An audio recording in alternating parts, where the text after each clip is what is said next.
네, 반갑습니다. 책 60쪽을 펴십시오.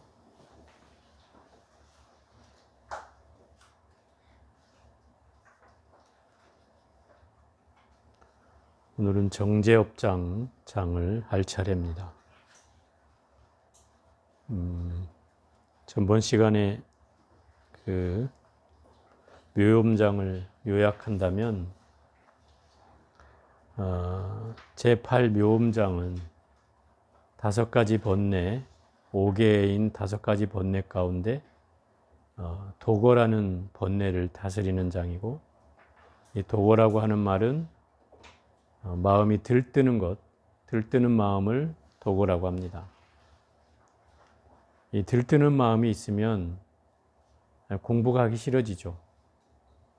이제 공부할 때 그 진력이 나거나 또는 자꾸 다른 생각이 일어나거나 또 아니면 앉아있기 싫어서 밖을 나가고 싶거나 하는 마음이 일어나는 경계를 바로 이런 도거라고 얘기할 수 있습니다.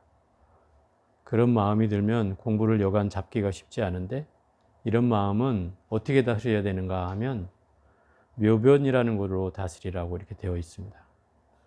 묘변이란 아주 훌륭한 분별심을 말합니다. 분별심 우리는 주로 안 좋은 걸로 생각하지만 보살이 그 말하는 분별심은 또 다른 경계입니다. 그 분별심은 이런 산란한 마음이 왜 일어나는지를 스스로 알아차리는데 굉장히 도움이 되기 때문입니다. 그래서 스스로 들뜬 마음을 살펴서 이 마음이 어디에서 일어나는지를 잘 분별하면 그 속에 이 도거를 다스리는 마음이 있다는 겁니다.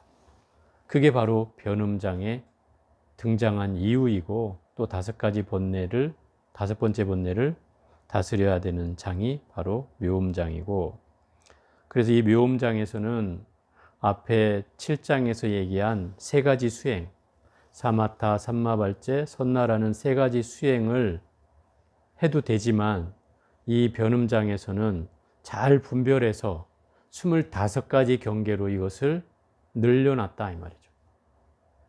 이걸 왜 늘려놨냐면 중생의 근기는 차별이 있고 다양하기 때문에 그 근기에 맞게 공부를 해갈 수 있는 방법을 25가지나 늘려놓은 셈인 거죠.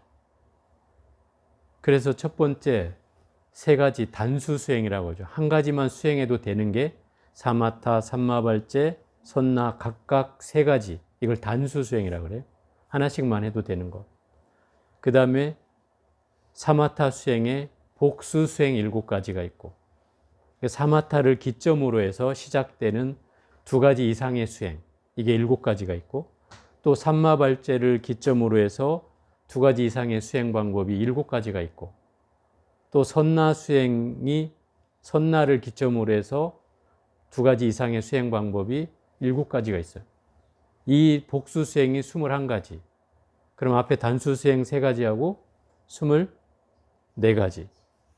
그리고 맨 마지막이 사마타, 삼마발제, 선나를 함께 닦는 원수 삼관이라고 하는 거죠. 이것까지 포함하면 25가지의 수행 방법이 열거되어 있다. 제가 익히 말했지만 수행은 여러 가지를 하는 게 중요한 게 아니고 한 가지를 제대로 해가는 게 중요하다. 한 가지를 제대로 한다는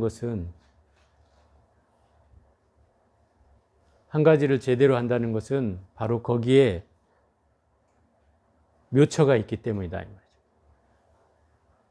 불교의 수행은 제가 익히 말했듯이 여러 가지를 함께 해야 그 경계로 나아가는 것이 아니라 한 가지만 집중적으로 하면 그 25가지 경계를 다 체험한 것이 된다 이 말이에요. 그렇게 되어 있다 이 말이에요. 수행의 시스템은.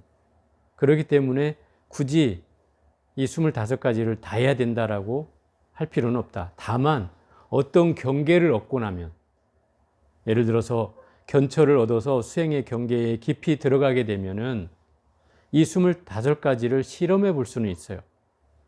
왜 이 25가지를 하라고 하는지를 시험해 볼 수는 있지만, 굳이 우리가 범부중생인 입장에서 이 수행을 해가면서 이 25가지를 다 체험해야 깨달음을 얻는다? 이런 공식은 아니라는 거죠. 그냥 이 25가지 방법을 시설해 놓고 이 중에 어느 것 하나 자기가 어울리는 방법을 찾아서 한 가지만 해도 무방하다, 관계없다 이런 얘기죠. 이것을 설해 놓은 것이 바로 변음장이고 모든 재불보살들이, 모든 부처님과 보살님들이 다 이 수행 방법을 거쳐서 부처가 되었고 보살이 되었다는 거죠. 그러면 말세 중생인 우리들은 당연히 이 가르침, 이 수행 방법을 쫓아서 수행을 해야 된다는 당위성이 생겨나는 거죠. 이것이 바로 변음장에서 얘기한 내용의 골자입니다. 오늘은 정제업장 제9장을 공부할 차례인데, 이 정제업장이라는 말은 모든 업장을 소멸해서 청정하게 하는 보살이 정제업장 보살이에요. 모든 업장을 소멸한다는 것은 어떻게 소멸하냐면 이 사상이라고 하는 것이 등장해요. 여기에 지금까지 말한 5가지 번뇌, 그 5개가 성불을 또는 수행을 깊어지는 걸 장애하는 5가지였다면 그 5가지의 근본 원인이 뭐냐 이 말이에요. 5개의 번뇌가 생겨나는 근본 원인을 설명하는 장이 바로 이 제9장이다 이 말이에요. 그래서 그 근본 원인을 여기에서는 사상이라고 얘기하고 있다 이 말이에요. 사상은 금강경에 나오는 사상과 같아요. 아상, 인상, 중생상, 수자상, 이게 사상인데 그 뜻은 금강경의 사상과 이 원각경의 사상이 좀 다르다 이 말이죠. 무엇이 다른가 하면 금강경은 나라고 하는 실체가 없다는 것을 알아야 되는데 그것을 모르고 내가 끊임없이 있다고 여기기 때문에 그 아상이 일어나고 인상이 일어나고 중생상이라고 수자상이 일어난다는 거예요. 금강경의 사상은 결국 나라고 하는 문제를 4가지로 풀어놨을 뿐이다 이 말이에요. 근데 이 원각경은 좀 다르다고 하는 건 결국 수행을 통해서 얻어지는 경계 가운데 나를 일으키는 거예요. 비슷하긴 하지만 좀 다른 입장이다 이 말이죠. 그래서 이 경계는 법집이라고 표현하는 거예요. 앞에 금강경에서 말하는 사상은 아집이라고 표현하는 건데 나의 집착으로 생겨나는 4가지 허물이라면 이 원각경에서는 법을 공부하면서 얻어지는 집착이라는 거죠. 깨달음을 얻으면서 그 경계에 따라서 집착을 해가기 때문에 그것을 법집이라고 표현한다. 그래서 똑같은 의미의 아상, 인상, 중생상, 수자상이지만 개념이 약간 차이가 있다라고 하는 거예요. 그래서 원래 이제 소승불교라고 하는 또는 부파불교, 대승불교 이전의 불교 형태를 이제 학문적으로는 부파불교 또는 소승불교라고 하는데 그 사람들이 왜 그렇게 불리는가 하면 이 사람들이 주장한 것이 아공법유라고 하는 거예요. 나는 공하지만 법은 실제한다. 이렇게 얘기하는 거죠. 진리는 실제한다.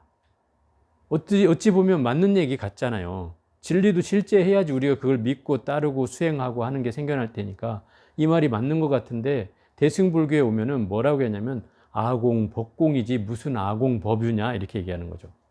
법이 실제하는 게 아니라 법 자체도 없다. 법이라는 건 집착할 대상이 아니고 법은 내가 공부하는 방법상으로 드러나는 것이지 그걸 집착할 대상이 아니다. 그래서 아공, 법공이 맞다. 대승불교는 이렇게 주장한단 말이에요. 근데 부파불교에서는 아니라고 하는 거죠. 법이 존재한다. 실제한다. 부처님의 가르침은 영원불멸한 것이다. 이렇게 얘기하는 거죠. 그런데 이 대승불교는 그 법조차도 집착하면 안 된다는 거죠. 그래서 무슨 비유가 나와요? 금강경에서는 뗏목의 비유가 나오잖아요. 네? 뗏목의 비유. 내가 이 중생의 세간에서 저 부처의 세계로 강을 건너 나아가야 되는데 어리석은 사람은 어떻게 하냐면 나무를 심어가지고 나무가 자라는 걸 기다려서 그 나무를 잘라가지고 어떻게 뗏목을 만들어서 그걸 건너간다 이 말이야. 그러면 얼마나 걸리겠어요? 나무 자랄 때까지 기다려야 되니 우리나라 같은 데서는 한 20-30년을 기다려야 되잖아요. 그런데 부처님 법에 의지하면 굳이 뗏목을 나무를 심어서 만드는 게 아니라 이미 자란 나무가 존재한다 이 말이야. 그게 불법이라는 거죠. 그래서 그 불법의 나무에다가 엮어가지고 뗏목을 타고 건너가기만 하면 되는 거죠. 그러면 건너갔다고 해서 내가 부처님 가르침이 나를 깨닫게 해줬으니 고마우니 내가 그 뗏목을 고맙다고 지고 갈 거냐 이 말이에요. 지고 갈 수가 없는 거죠. 그 뗏목은 또 다른 사람이 그 강을 건너게 필요하기 위해서 거기다 메어놓는 게 더 현명한 일이지 그걸 지고 가는 건 어리석은 일이잖아요. 마치 부처님 가르침은 이와 같다는 거예요. 뗏목을 건넜으면 뗏목은 내려놔야지 그 뗏목을 들고 가는 건 어리석은 일이다. 부처님 가르침은 내가 깨달음을 얻기 위해서 필요한 것이지 깨달음을 얻었다면 그 부처님 가르침을 들고 갈 거냐 이 말이에요. 그땐 내려놔야 된다 이 말이에요. 이게 법에 대한 공에 대한 얘기다 이 말이야. 법공에 대한 얘기다. 법에 집착하지 않을 때 일어날 수 있는 경계다 이 말이에요. 만약에 법에 집착하는 사람이라면 뗏목을 지고 가겠죠. 그게 이제 소승불교나 부파불교의 입장이라는 거예요. 그래서 그거를 이제 이 대승의 학자들이 막 혹독하게 비판하는 거예요. 그 부분에 대해서. 어쨌든 이 정제업장장에도 바로 법에 대한 집착을 얘기하는 장이고 그 네 가지 허물이 바로 사상이라고 하는 거다. 이걸 이제 읽어가면서 보도록 하겠습니다. 이때 정제업장 보살이 대중 속에 있다가 자리에서 일어나서 부처님 발에 정리하고 오른쪽으로 3번 돌고 무릎 꿇고 합장하며 부처님께 여쭈었다. 대비하신 세존이여, 저희들을 위하여 이와 같이 부사히한 일체 열의 인지에서 행하시던 모습을 널리 말씀하여 모든 대중에게 일찍이 듣지 못한 가르침을 얻도록 하셨으며 주옥께서 항사급 지나도록 부지런히 애쓴 경계 온갖 공용을 두루 닦되 일념과 같게 보니 저희 보살 모두 매우 기뻐하고 있나이다. 이제 부처님을 찬탄하는 내용이에요. 이 대부분 열애께서 인지에서 행하던 모습은 뭐냐면 전생에도 끊임없이 수행하던 모습으로 그 모습으로 널리 말씀하여 주셔서 대중을 에게 환희롭게 하고 기쁘게 하고 또 일찍이 들어본 적이 없는 가르침을 설해 주셨다. 이건 희유한 가르침이라고 하는 거예요. 불교에서는 금강경에도 나오잖아요. 희유하십니다 세존이시여. 희유하다는 말이 일찍이 들어본 적이 없는 아주 귀한 가르침을 전했을 때를 희유하다고 표현하는 거예요. 대승경전에는 이런 말들이 공통적으로 등장하죠. 금강경도 그렇지만 이 원각경도 그렇고 다른 대승경전에도 그런 말이 나오는 거예요. 왜냐하면 일찍이 그 전에는 있어 본 적이 없는 가르침이란 뜻이죠. 들어본 적이 없는. 그리고 조어께서라고 했지만 이 조어라는 말은 사실은 조어장부를 줄인 말이에요. 우리가 부처님 명호를 부를 때 10대 명호 가운데 열애, 응공, 정변지, 명행족, 선서, 세간의, 무상사, 조어장부, 천인사, 불세존 이러잖아요. 그 조어장부가 바로 이 조어라는 뜻이에요. 내자로 이렇게 묶다 보니까 무슨 조어라고 나오죠? 앞에 때 뭐 까먹었지만 어쨌든 무슨 조어라고 나온다 이 말이에요. 그러면 그 조어라는 말은 잘 제어한다 이 말이에요. 누구를 제어해요? 장부를 잘 제어한다. 그런 사람이 누구냐고? 부처님이라는 뜻이죠. 그 조어라는 말은 잘 제어하는 그 분이라는 뜻으로 부처님을 상징하는 말이다 이 말이에요.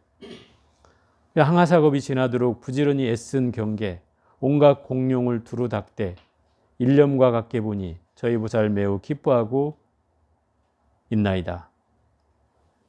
모든 경계들을 부처님은 다 일념으로 본다 이 말이죠. 일념은 뭐요? 다른 경계로 보는 게 아니라 한 생각으로 본다 이 말이에요. 그렇기 때문에 중생들이 그걸 듣고 기뻐하고 있다. 세존이여만이 이런 원각심의 본성이 청정하다면, 원각심 본래 청정한 거죠. 또 고요하고 제가 밝고 이렇게 한다고 얘기했잖아요. 이런 특성을 갖는 원각심이 본성이 청정하다면 무엇으로 인하여 이 중생들은 물들고 더럽혀졌기에 미혹하고 어둡게 만들어서 들어가지 못하게 합니까? 어디를 못 들어간다는 거예요? 원각의 본성에 못 들어가게 하는 이유가 뭐냐 이 말인 거예요. 중생들은 미혹하고 어리석어서 이 경계를 못 들어가는데 그 이유가 뭐냐? 그 이유를 설명해 달라는 거예요. 그러자 오직 원하건대 열애께서 널리 저희들을 위하여 법성을 깨닫게 하시고 법의 성품을 깨닫게 하시고 이 대중과 말세 중생의 장래의 밝은 안목을 갖게 해주십시오. 이거를 깨닫게 해서 장래의 밝은 안목을 열게 해주시라는 뜻이죠. 이 말을 마치고 도체 투지하며 이와 같이 거듭 3번 청하였다. 그때 세존께서 정지협장보살에게 이르셨다. 훌륭하다. 선남자야, 그대들이 대중 말세 중생을 위하여 열에게 이와 같은 방편을 묻는구나. 그대들은 이제 자세히 들어라. 마땅히 그대들을 위하여 설하리라. 그때 정지협장보살이 가르침 받대로 환희하며 모든 대중과 조용히 귀 기울였다. 선남자여, 일체 중생이 무시일에 망상으로 나와 남과 중생과 수명이 있다고 집착하여 4가지 전도를 참된 나의 진실한 바탕으로 삼느니라. 이로 말미암아 미움, 사랑 두 경계를 내어서 허망한 몸에 대해 거듭 허망하게 집착하며 이 2가지 허망한 상이 서로 의지하여 허망한 업들을 만들어낸 것이니라. 허망한 업이 있으므로 허망하게 윤회함을 보게 되고 윤회함을 싫어하는 이는 허망하게 열반을 보느니라. 여기까지만 해보면 일체 중생이 시작도 알 수 없는 옛날부터 망상으로 인해서 망상이라는 뭐예요? 쓸데없는 번뇌 망상으로 통해서 나와 남과 중생과 수명이 있다고 집착하여 그 4가지 전도를 참된 나의 진실한 바탕으로 삼느니라. 이 4가지는 실제로 존재한다라고 얘기할 수 있는 게 아니죠. 상이잖아요, 상. 상은 영원불멸한 걸 상이라고 얘기하지 않죠. 그죠? 뭔가 집착하는 대상이 있는 걸 상이라고 한다 이 말이에요. 그럼 나라고 하는 집착이나 또 남이라는 집착이나 중생이라는 집착이나 수명이라는 그 집착이 바로 상인데 이것이 나의 본령으로 삼는다 이 말인 거죠. 나의 본질로 삼는다는 거죠. 왜? 중생은 늘 전도몽상하기 때문에 거짓을 진짜로 알고 없는 것을 있는 것으로 안다 이 말인 거죠. 이게 내나 보안장에선가 그 나오잖아요. 육신의 4대를 내 몸으로 삼고 육군의 안입이 설신이를 내 마음으로 삼는다. 중생의 경계는 그렇다 이 말이에요. 근데 그게 실제하는 게 아니죠. 그래서 허망하다고 하는 거예요. 그렇기 때문에 이 사상의 경계를 통해서 무엇이 일어나냐면 좋고 싫음의 경계가 일어난다는 거죠. 그걸로 나의 본질을 삼으니까 너와 남을 비교하게 되죠. 남이 생겨난다는 건 비교가 한다는 뜻이잖아요. 또 중생이라고 하는 건 어떤 뜻이냐면 내가 거기에 미치지 못한다고 생각하는 거예요. 열등감이죠. 따져보면. 그런 경계예요. 이 사상이라는 것. 이거 뭐 또 좀 이따 더 설명을 하기로 하고 어쨌든 이 사상에 의해서 좋고 싫음의 경계가 생겨난다. 물론 좋고 싫음만 생겨나는 건 아니에요. 여긴 2가지 경계라고 얘기하지만 그렇지도 않은 게 있어요. 좋지도 않고 싫지도 않은 거. 그렇잖아요. 우리가 사람을 만나서 모르는 사람을 보면 그 사람한테 내가 미움을 일으키겠어요? 좋은 마음을 일으키겠어요? 아무 마음이 없죠. 모르는 사람한테는. 그런 경계는 좋지도 싫지도 않은 경계가 일어나는 거예요. 아무 경계가 일어나지 않는 것. 그게 3가지라고 할 수 있죠. 더 정확하게 말하면. 어쨌든 우리는 누구를 만나든 좋고 싫음의 경계가 일어나게 돼 있죠. 그런데 이 좋고 싫음의 경계가 일어나는 순간 그거에 따라서 우리는 허망한 업이 만들어지고 그거에 따라서 우리는 생사윤회를 하게 된다는 거예요. 좋고 싫음의 경계에 따라서. 이 말은 지금 여기서는 이 2가지 경계로 얘기하고 있지만 어디죠? 사장인가? 금강장에서 나오는 생사윤회의 근본이 어디에 있다? 탐회에 있다고 나온다 이 말이에요. 탐회는 내가 탐내는 마음과 그리워하는 마음에서 모든 생사윤회가 전개된다고 그 금강장에서 설명하고 있다. 여기에서는 무엇으로 설명하고 있어요? 좋고 싫음의 경계에 의해서 이미 생사윤회가 된다는 거예요. 그러면 결국 우리 중생세간에서 벌어지는 일이 결국은 생사윤회를 하는 근본이 되고 있다는 거죠. 그럼 생사윤회를 멈추려면 어찌해야 돼요? 좋고 싫음의 경계를 떠나야 되겠죠. 그게 핵심이다 이 말이에요.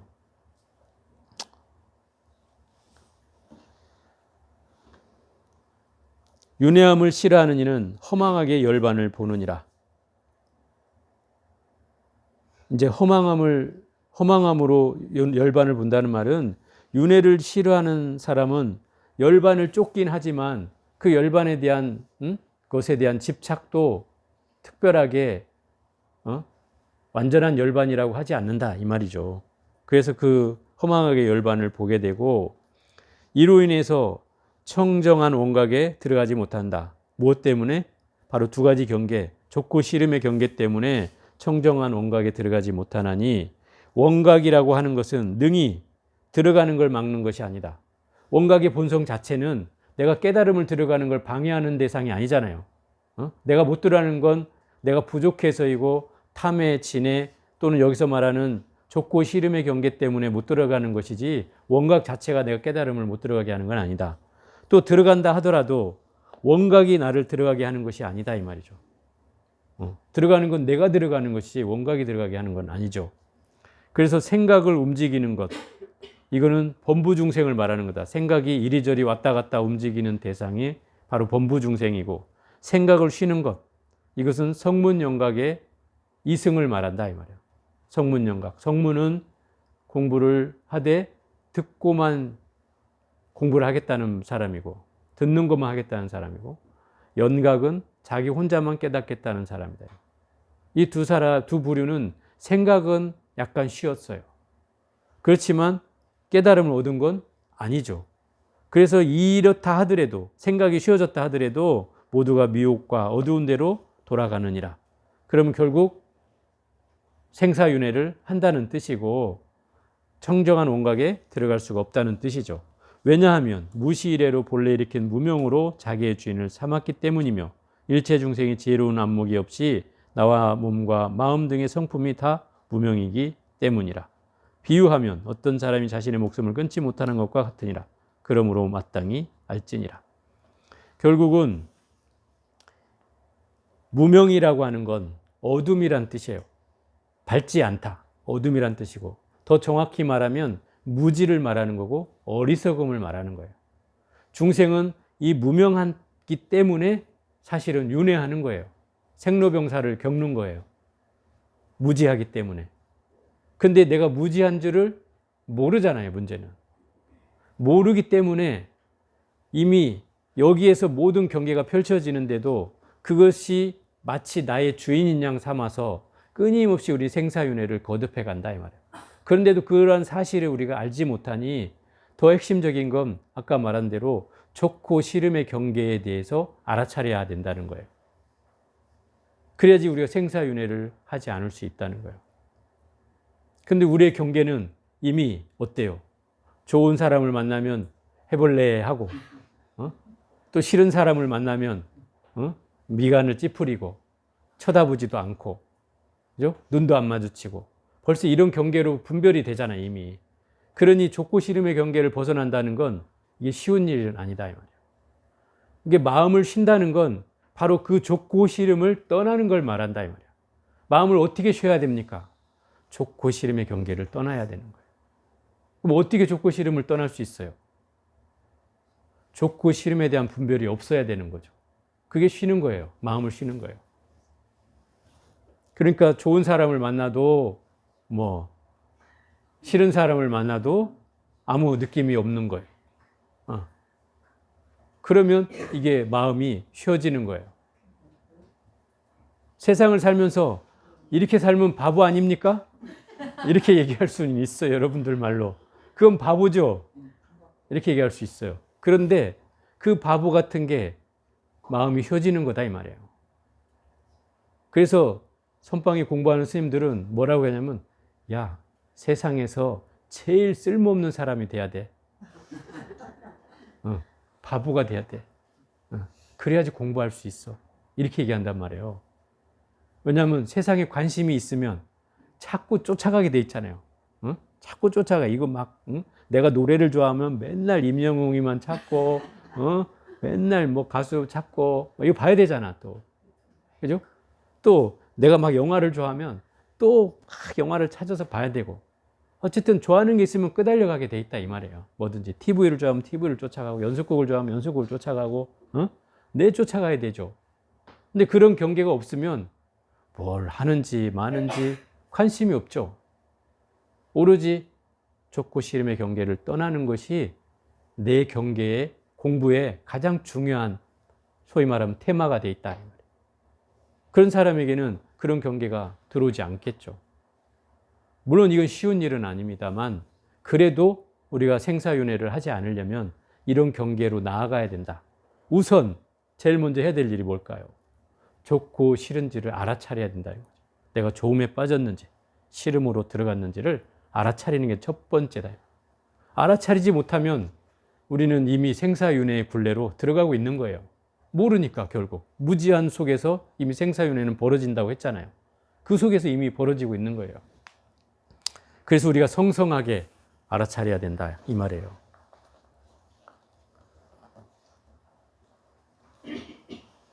내가 일으키는 내 몸뚱아리와 내 마음과 모든 경계는 다 어리석음에서 비롯되는 거예요. 그런데 중생은 그것이 있는 걸로 알고 그것이 영원불멸한 줄 알고 그래서 자꾸 집착을 하게 되는 것이고 그래서 못 놓는 거죠. 마치 여기에 비유를 든 게 뭐라냐면 어떤 사람이 자신의 목숨을 끊지 못하는 것과 같으니라 이랬어요. 물론 어떤 사람은 목숨을 끊는 걸 뭐 쉽게 여기는 사람도 있어요. 그래서 쉽게 가는 사람들이 있죠. 요즘은. 옛날에는 그렇지 않았을 텐데 왜냐하면 옛날에는 기본적인 사상이 신체 발부는 수지부모하고 뭐 나오잖아. 그죠? 모든 내 몸뚱아리는 부모님으로부터 비롯된 거기 때문에 내가 머리카락 하나도 함부로 할 수 없다. 이거 아니에요. 그러니 내 목숨을 끊는 일조차 쉬운 일이 아니었던 거죠. 근데 지금은 워낙 각각등무체로 살다 보니까 네 인생은 네 인생이고 내 인생은 내 인생이다. 이래가지고 목숨을 끊는 걸 뭐 초기와 같이 여기는 분들이 있죠. 젊은 분들 가운데는. 근데 실제로 여러분이 죽으려고 한다고 해도 그 쉬운 일은 아니에요. 물론 뭐 연탄가스 뭐죠 그거? 번개탄에 죽는다든지 또는 무슨 뭐 수면제를 먹고 죽는다든지 이런 건 뭐 다른 내가 어쩔 수 없는 상황을 만들어 죽게 한다는 건 뭐 가능할지 모르지만 제가 들은 얘기 중에 그런 게 있어요. 어렸을 때 그 동네 형이 그 얘기를 한 걸 지금 기억하고 있는데 강가에 가가지고 하도 자기가 못나고 늘 자기가 비관되고 형제들로부터 못났다고 맨날 꾸지랑 부모로부터도 막 너는 대체 뭐 하려고 그러냐 이 화상아 맨날 이런 소리나 듣고 이러고 살다 보니까 자기 신세가 한탄이 돼가지고 저 강가에 가서 죽으려고 뛰어내렸대. 그러니까 퐁 빠져갖고 막 들어가는데 갑자기 물속에서 똥냄새가 나더라는. 그래가지고 이 똥물에는 내가 죽을 수가 없지. 이래가지고 막 나왔다는 거죠. 또 어떤 사람은 낭떠러지 절벽에서 바다로 뛰어내렸어. 이게 살 사람은 그래서 사는 거야. 바다로 뛰어내렸는데 예를 들어서 어디 바위나 받쳐갖고 죽었다면 뭐 어쩔 수 없이 죽겠죠. 그렇지만 물속에 떨어졌다가 나왔는데 자기가 죽은 줄 알았는데 물속에 기어나가지고 하고 있어 이렇게 살려고. 어느 순간 깨닫는 거죠. 나 죽으려고 했는데. 근데 이미 본능은 뭐 하고 있어요? 살려고 하고 있다 이 말이죠. 그러니까 이게 내 목숨을 끊는 일은 쉬운 일은 아니라는 거예요. 그러니까 결국은 우리의 인지가 뭐가 있어요? 나에 대한 인지가 남아있기 때문에 그게 쉽지가 않은 거예요. 내가 내 목숨이 아니라고 딱 여긴다면 사실은 죽는 건 아무것도 아니에요. 근데 내 집착이 있기 때문에 본능적인 집착이에요. 이건 내가 어쩔 수 없는 본능이 있기 때문에 그게 쉽지 않다는 거죠. 그러므로 마땅히 알지니라. 나를 사랑하는 이가 있으면 나와 더불어 수순하고 수순하지 않는 이에게는 미움 원망을 품나니 미워하고 사랑하는 마음이 무명을 자라게 하는 까닭에 상속하여 도를 구하여도 다 성취하지 못하니라. 이 말이 그 말이야. 좋아하는 사람은 해볼래 하고 싫어하는 사람을 보면 미움과 원망을 품고 그러한 두 가지 경계로 인해서 무명을 자라게 하기 때문에 끊임없이 생사윤회를 하게 되어서 도를 얻는 걸 방해한다 이 말이죠. 깨달음을 얻을 수가 없다는 거예요. 그러니 우리가 이 두 가지 경계를 벗어나지 못한다면 우리는 생사윤회에서 벗어날 수가 없다. 이런 얘기죠. 선남자여 무엇을 아상이라고 하는가? 이른바 모든 중생이 마음으로 증득한 것이니라. 내가 마음으로 무엇을 증득했다는 생각, 증득했다는 말은 얻었다는 생각이 든다면 그것은 뭐다? 아상이다. 그럼 뭐예요? 불교는 금강경에 나오잖아요. 얻을 바 없는 걸 얻는 것이라고. 무소득을 얻는 게, 그죠? 그게 불교예요. 그런데 내가 뭘 얻었어 이러면 이미 그거는 아상이라는 거예요. 얻었다는 말 자체가 이미 성립되지 않는 거죠. 그럼 예를 들어 두 번째는 뭐라고는, 이제 일단 읽어가면서 할게요. 선남자여 비유하면 어떤 사람이 온몸이 조화롭고 편안할 때는 호련히 나의 몸을 잊었다가 사지가 불편해져 몸조리가 잘못되었을 때는 조금만 침을 놓고 뜸을 뜨면 내가 있음을 알게 되는 것과 같으니라. 그러므로 마음 증득을 집착하여 비로소 나의 몸이 나타나느니라. 그러니까 예를 들어서 내가 아프지 않고 몸이 홀홀 날아갈 것 같으면은 몸이 어떤 때 있는지조차 모를 수가 있어요. 그죠? 예를 들어 우리가 정진할 때도 몸에 호흡을 하는데 전혀 불편함이 없고 몸에 전혀 느낌이 없다면 마치 몸이 없는 것처럼 느껴질 때가 있어요. 정진할 때도 그런 기분을 아마 여러분도 느끼는 적이 있을 거예요. 가벼워질 때는 그런 경계가 된다. 몸이 없는 것 같아.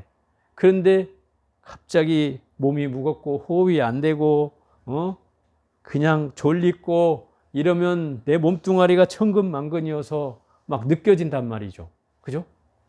이런 경계가 있죠. 여기서도 말하는 게 그거예요. 내가 안 아플 때는 아무것도 없는 것처럼 느껴지다가 뭐 온 사지가 쑤시고 아프고 막 해서 거기다가 또 침이라도 넣고 뜸이라도 뜨면 내 몸을 느낌이 있어요, 없어요? 있겠죠. 그런 경계가 바로 내가 뭘 증득했다고 하는 경계다. 이게 아상이다 이 말이에요.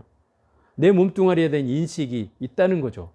그런 인식을 통해서 끊임없이 집착하는 마음이 일어난다는 뜻이죠. 그게 우리의 경계라는 거예요. 그러니 내가 이 몸에 집착이 남아있는 상태로 뭘 증득했다고 하면 그게 결국 깨달음이겠냐 이 말이에요. 그건 결국 아상이다라는 뜻이죠. 선남자의 그 마음으로부터 열에 이르기까지 마침내 분명히 아는 청정한 열반까지 증득하더라도 이는 모두 아상이니라.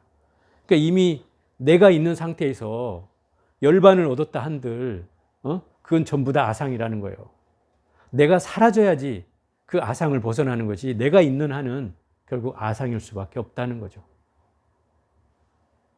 그래서 얘기하는 게 그거잖아요. 무아. 무아는 뭐예요? 나라고 할 게 없다 이미. 그죠? 금강경에서도 얘기하고 이 원각경에서도 얘기하잖아요. 나라 할 게 없다. 왜? 나라고 하는 집착이 사라져야 그게 무아를 터득하는 길이고, 그걸 터득해야 무심의 경지에 들어간다. 마음 자체가 사라지는 경계. 그 무심의 경계예요. 그 마음도 없어지고 나도 없어져야 그게 대인 불교 공부를 핵심으로 들어가는 것이지, 만약에 그런 경계가 남아있다면 다 그건 아상이라는 거죠. 그 아상 경계에 떨어진다는 거예요. 선남자의 무엇을 인상이라 하는가? 이른바 모든 중생이 마음으로 증득한 것을 깨닫는 것이니라. 이것은 선남자요, 내가 있다 깨달은 이는 다시는 나를 알지 못하지만 내가 아니라고 깨달았을 때의 깨달음도 또한 이와 같으니라. 내가 있든 없든 간에 그 깨달은 이는 나를 알 수가 없다 이런 얘기예요. 내가 있는 상태로 깨달음을 얻는다는 것은 결국 나에 대한 집착이 남아있는 상태로 깨달음을 얻었다 한들 그걸로써 분명히 인상이라고 얘기할 수 있다는 거예요. 깨달음이 이미 일체 증득한 것을 초월했다 해도 모두가 인상일 뿐이니라. 선남자여 그 마음에서 열반까지 원만하게 깨쳤다 하더라도 그것은 다 아상이요, 마음에 조금이라도 깨달았다는 생각이 남아있으면 진리를 증득했다는 생각을 다 없애더라도 인상이라고 하느니라.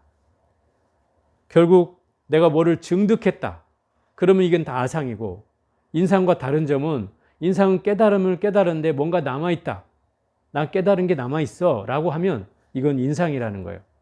이게 깨달음에 관한 증득과 그 증득에 대한 증득한 후 남아있는 경계, 이건 인상이다 이 말이에요.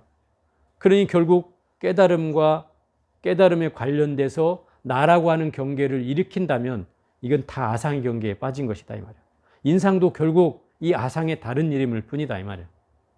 크게 비교를 얘기해서 하지만 결국 이 아상의 경계에서 크게 벗어나지 않는다. 그런 경계를 얘기하고 있다. 선남자의 무엇을 중생상이라고 하는가? 이른바 모든 중생이 스스로 마음을 증득하여 깨달음에 미치지 못하는 것이니라.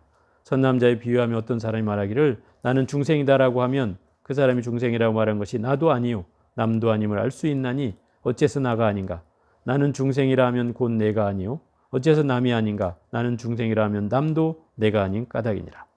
뭐 말은 어렵게 써놨는데 중생이라고 하는 중생상은 어떤 것이냐면 이 앞에 말한 아상과 인상은 나 뭘 얻었어 이렇게 말하면 아상이라 이 말이야. 그리고 내가 부처가 될 것 같아 이러면 이게 인상이야. 그런데 세 번째 중생상은요. 나는 택도 없어. 나는 거기 따라가려면 발끝에 떼도 안 돼. 내 중생이 어찌 그런 데를 쫓아가게. 나는 공부를 내가 하긴 하지만 나는 거기에 근처도 못 가. 이렇게 생각하는 게 중생상이다 이 말이야. 내가 부족해서 그걸 못 따라간다고 생각한다 이 말이야. 그게 중생상이에요. 이 경계다 이 말이야. 어려운 말이 아니다 이 거죠. 또 네 번째는 선남자여 다만 모든 중생이 분명하게 증득함과 깨달음은 모두 아상이요 인상이니 아상과 인상을 벗어난 곳에 알았다는 바가 있으면 중생상이라 하느니라. 선남자의 무엇을 수명상이라 하는가? 이른바 모든 중생이 마음으로 비춤이 청정해졌을 때 깨달음으로 알게 된 것이니 일체업의 지혜로는 자신을 보지 못하는 것이 마치 목숨과 같으니라. 결국 이 수명상은 내가 나를 청정해졌다고 할지라도 내 청정해졌다면 나의 업에 대한 것을 분명히 알아야 되겠죠. 그죠? 내 업이 어떤 업이 있는지 또 그 업을 어떻게 없앨 수 있는지 청정한 지혜가 있다면 알아야 되겠죠. 그런데 이 수명상은 그것을 알았다고 하지만 내가 있기 때문에 결국은 알 수가 없다 이 말이죠. 내 목숨이 언제 죽을지도 알 수 없는 것처럼 내 자신을 제대로 볼 수도 없다는 거죠. 그게 수명상이에요.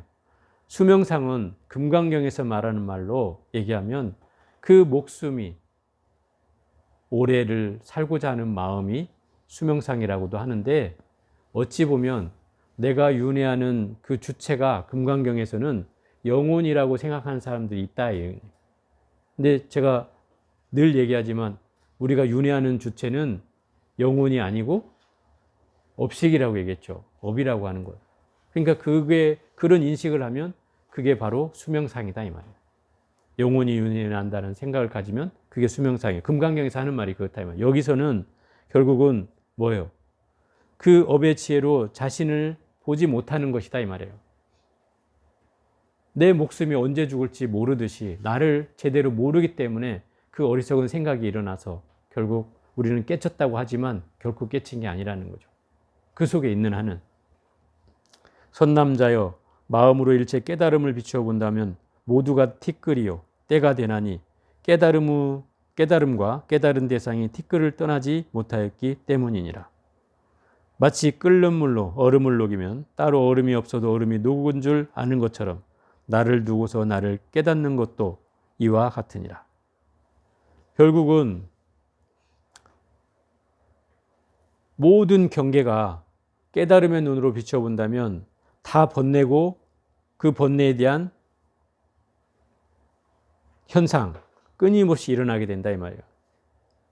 그리고 그 깨달음이라고 하는 것이나 깨달은 대상은 다 번뇌를 떠나지 못하기 때문에 왜 떠나지 못해요?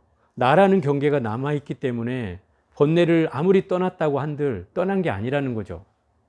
내가 남아있으면 그는 이미 번뇌 덩어리가 돼 있는 거죠. 내가 번뇌를 떠났다는 것도 그것도 망상이죠. 망상일 뿐이에요. 떠난 게 아니기 때문에. 제가 그런 얘기 했잖아요. 나 수행을 해야지 하고 생각한다고 해서 그게 망상이 아닌 게 아니라 그건 수행을 하겠다는 망상일 뿐이라 이 말이에요. 수행을 하면 되지. 나 수행해야지 하면 이미 그건 망상이라는 거예요. 이런 경계를 우리가 알아차려야 된다 이 말이에요. 마찬가지로 나 깨달음을 얻었어. 얻은 사람은 그런 얘기 할 필요도 없죠. 이미 알고 있단 말이에요. 그런데 모르니까 사람들이 그런 경계로 나 조금 얻었어, 뭐 봤어, 뭘 했어 라고 얘기하는 거다 이 말이에요. 그건 어리석은 경계죠. 그런 경계를 가진 한은 백날 해도 될 수가 없다. 마치 끓는 물로 얼음을 녹일 때 얼음을 쳐다보지 않아도 이미 녹을 줄 알죠? 그 안에 얼음을 내가 집어넣으면 형체는 보이지 않아도 녹을 거는 알잖아요, 우리가. 그죠? 그런 경계를 아는 것처럼 이미 나에 대한 경계가 남아있는 상태로 깨달음을 얘기한다면 그것은 절대로 깨달음이 아니다 이 말이죠. 내가 남아있으면. 그건 다 여기서 말하는 아상의 경계에 다 걸려 있는 거예요. 이 사상의 경계에. 이 사상을 얘기하는 이유가 뭐라고 했어요? 5가지 번뇌가 일어나는 근본 원인이 바로 여기에 있다는 거예요. 이 4가지 경계에 의해서 끊임없이 번뇌가 만들어진다는 거죠. 그럼 이 4가지 경계는 어디서 오느냐? 바로 좋고 싫음의 경계에서 일어난다는 거예요. 그러면 다시 역으로 얘기하면 좋고 싫음의 경계를 떠나면 이미 사상이 멈추고, 그죠? 사상이 멈추면 5가지 번뇌도 사라지게 되는 거죠. 이런 경계를 얘기하고 있는 것이 바로 지금 제9 정제업장 보살장이다 이 말이죠.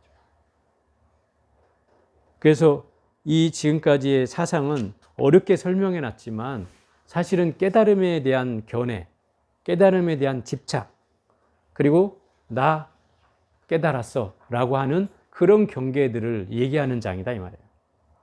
그러면 이걸 결론적으로 말하면 누가 내가 깨달았다라고 얘기하면 전부 다 뭐다? 사상에 걸려있는 사람이다. 그러니까 그런 말을 현혹되지 말아요.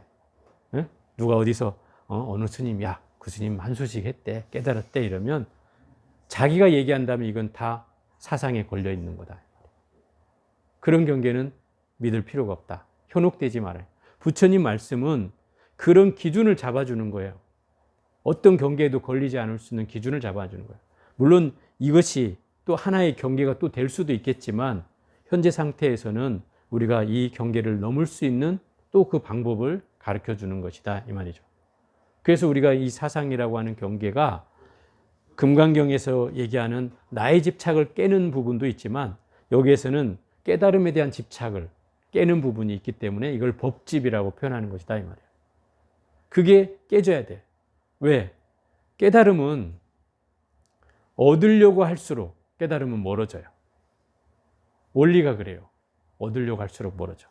그 이유는 뭐냐면 제가 비유를 들자면 이렇게 들을 수 있어요. 예전에 제가 성불 하십시오 이렇게 하다가 요새는 나무불 합시다 하고 나무불 하잖아요. 이 차이라고 저는 봐요. 성불하십시오 하는 말에는 이미 부처가 되십시오라는 말이란 말이에요. 그런데 이 말이 어폐가 있는 말이 뭐냐면 이미 부처인데 부처가 되십시오 하면 또 다른 부처를 만들어내는 것 같다 이 말이에요. 그러면 열심히 닦아가지고 부처를 확인하면 될 일인데 계속 닦아서 부처를 또 새로 만들어야 되나? 이 말이 어폐가 있는 말이 되는 거죠. 모든 대승경전에는 이미 네가 부처라고 다 설명하고 있다 이 말이에요. 그러면 내가 부처인데 지금 부처가 아니라고 느끼는 것은 뭐예요? 내 안에 가려져 있는 무명의 업식, 그게 가려져서 내 부처의 성품을 드러내지 못할 뿐인 것이지. 그 무명의 업식이 다 제거되면 당연히 홀연히 그 불성과 자성은 홀연히 드러나게 돼 있다 이 말이에요. 없는 데서 만들어지는 게 아니라 내 자체에서 홀연히 드러나게 돼 있다. 그래서 결국 깨달음이라는 건 내가 가지고 있는 중생의 업식, 깨달음을 얻을 수 없는 중생의 업장, 여기서 말한 정제업장 중에 그 모든 업장을 청정히 하면 나는 이미 부처다. 이렇게 된다는 거죠. 그러니 우리가 부처에 귀의한다는 말은, 나무불을 한다는 말은 결국 내 자성에 귀의한다는 뜻이다. 이 말이에요.